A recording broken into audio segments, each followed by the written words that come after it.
Hi everyone, I am Shamali Jayasekara. So today in this video, I will be doing the subject of law of persons. So I'll discuss about the paper structure, how to answer a question while explaining you about the chapter on dissolution of marriage. So there are two parts in the paper. In part 1, you've got 8 questions in which you can answer 4 questions. In part 2, you've got 6 questions where you can choose 2 questions and answer. Altogether 6 questions you all got to answer. The first question is compulsory and you will be getting 20 marks, and the rest of the question carries 16 marks.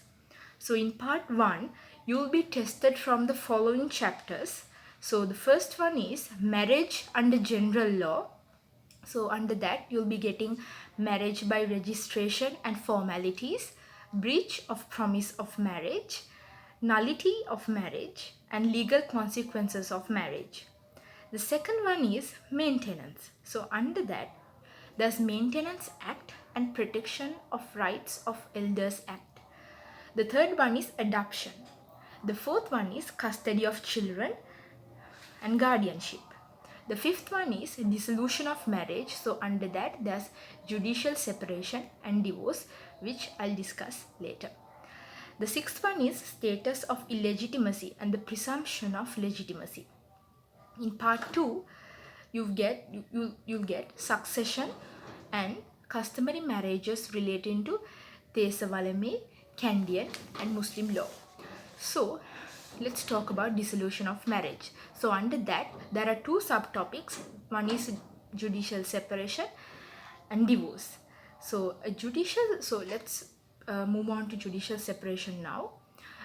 Judicial separation is a decree which authorizes the spouses to live apart but does not necessarily dissolve a marriage. So separation is a temporary suspension of the marital life without dissolving the marriage. It only separates from bed, board and cohabitation. It relieves the spouses from the obligation of living together. So those are some of the effects of judicial separation. So there are 2 grounds in which you can obtain a judicial separation. The first one is that further cohabitation with the defendant has become dangerous or intolerable to the plaintiff. And the second one is that the state of affairs was brought by the unlawful conduct of the defendant.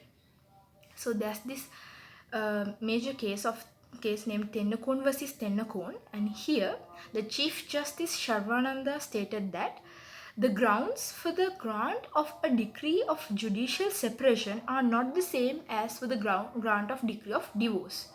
It is sufficient that the defendant has committed some matrimonial offense or breach of conditions underlying the status of marriage. A judicial separation may be prayed for by the plaintiff even where the grounds for a divorce exist. The court cannot in such situation give more than a judicial separation.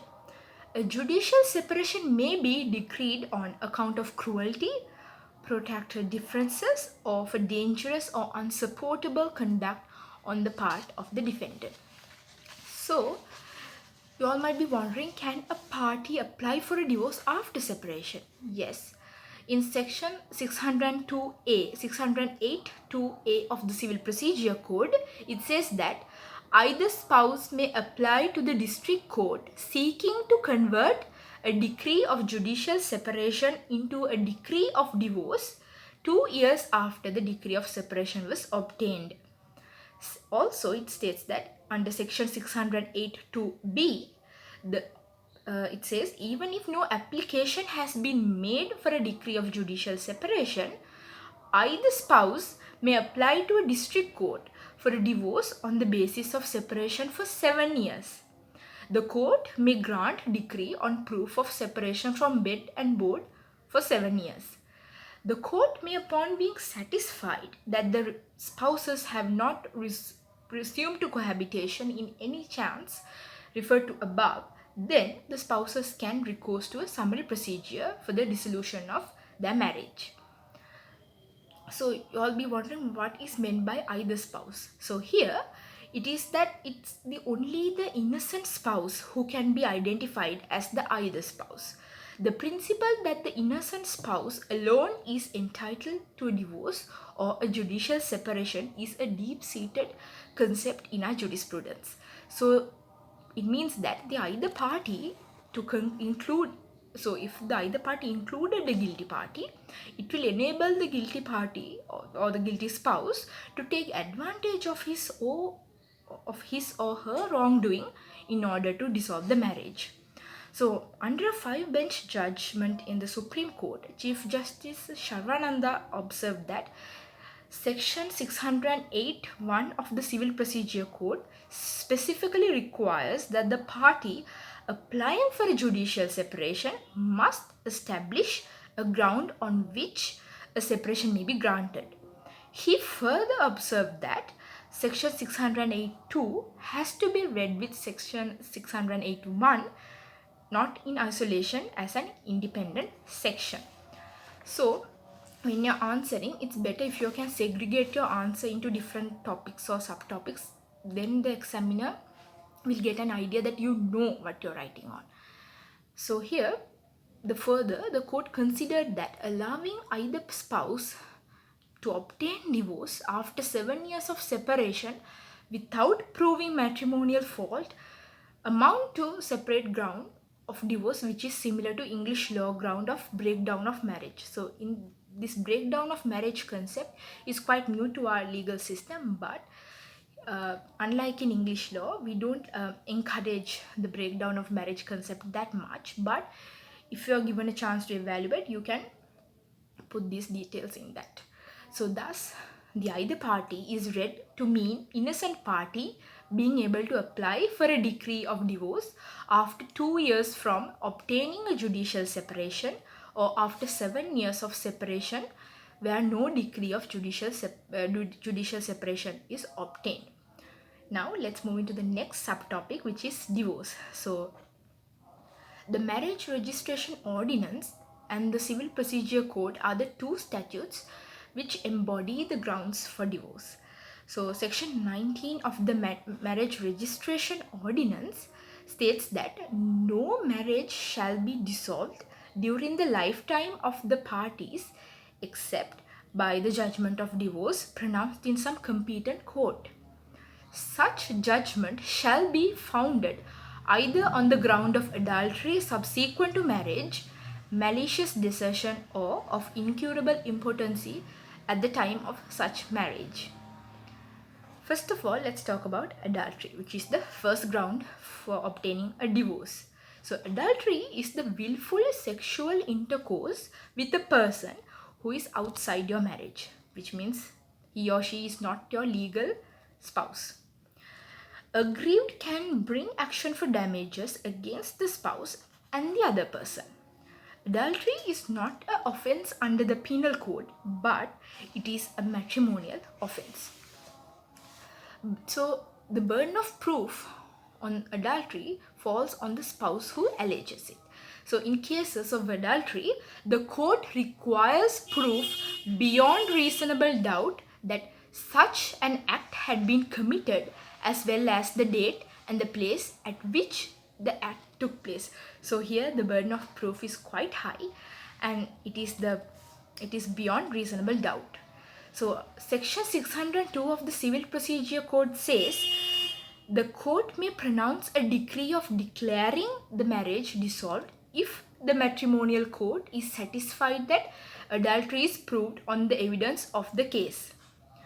In this another case of Jayasinghe versus Jayasinghe, it is stated that standard of proof is, as in criminal law, that it is to prove beyond reasonable doubt. So in this case, it was held that a divorce could not be obtained on the basis of adultery because even though the wife had been living adultery. So no adultery could be proved beyond reasonable doubt after the date on which the husband forgave her.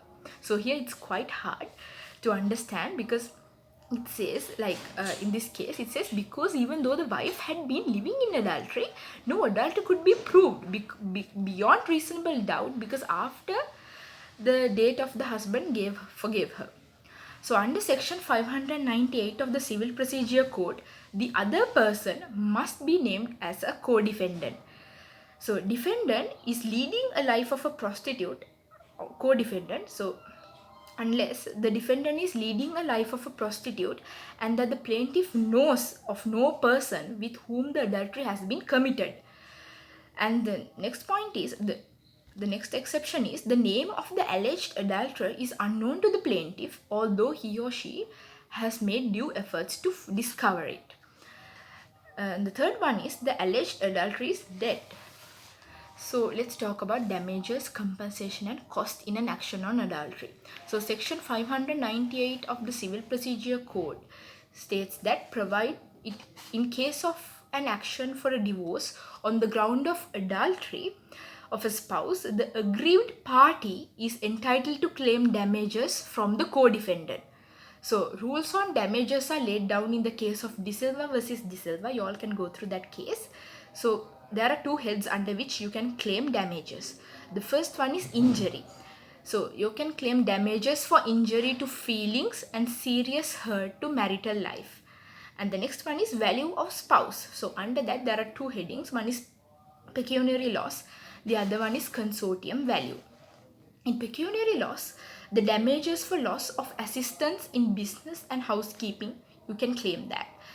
Under consortium value, damages for loss of moral character, affection and general qualities of a spouse, you can ask for damages. So there can be a situation where a constant fighting and physical abuse which will reduce the consortium value to nil, and pecuniary loss was nil, then she or he was of no use of value to his or her business, then the consortium value will be nil, even the pecuniary value. Now let's move into the second ground, which is malicious desertion. Malicious desertion is not mere departure from the house, but a departure for such a length of time and under such circumstances as to show that the spouse does not intend to return. So there's this significant case, which is Silva versus Missinona. In this, malicious desertion is defined as deliberate, defined and final repudiation of the obligations of the marriage state, and clearly implies something in the nature of a wicked mind. So there are two requirements to prove malicious desertion. The first one is factum, which is the act of desertion, and the second one is animus, which is intent to terminate the marital relationship. There are two types of malicious desertion. So the first one is simple desertion, which is leaving the home with intention of terminating the marital relations. The second one is constructive desertion, which is acting in such a manner to cause the termination of marital relationship by forcing one party to leave. So in this case of Attanayaka versus Attanayaka, the defendant left the plaintiff with her mother, later wrote to the mother accusing the plaintiff of adultery and stating that he wants to end the marriage. So this can be considered as simple malicious desertion. So in the case of Dimel versus Dimel, husband accused wife of adultery and ordered her to leave, refusing to reconcile unless she gave written confession. So this can be subjected to constructive malicious desertion. In the case of Vanban versus Vanban, the wife, in addition to refraining from having sexual intercourse with the husband, refused to do all housework. So the court held that the animus and the factum to terminate the matrimonial life was proved and they were living separately under the same roof. This constituted malicious desertion. So in the case of Aryapala versus Aryapala, this is a Sri Lankan case. Constructive malicious desertion is a ground for divorce in Sri Lankan law. A spouse who sues for divorce on the ground of desertion may become a deserter if he or she is unwilling to accept the bona fide offer of reconcile made by the spouse who is accused of malicious desertion. So now let's talk about the third ground, which is incurable impotency at the time of the marriage. So here this ground is for divorce, also a ground for obtaining a decree of nullity of marriage. So incurable impotency, where the party is unable to have successful sexual intercourse with the other party.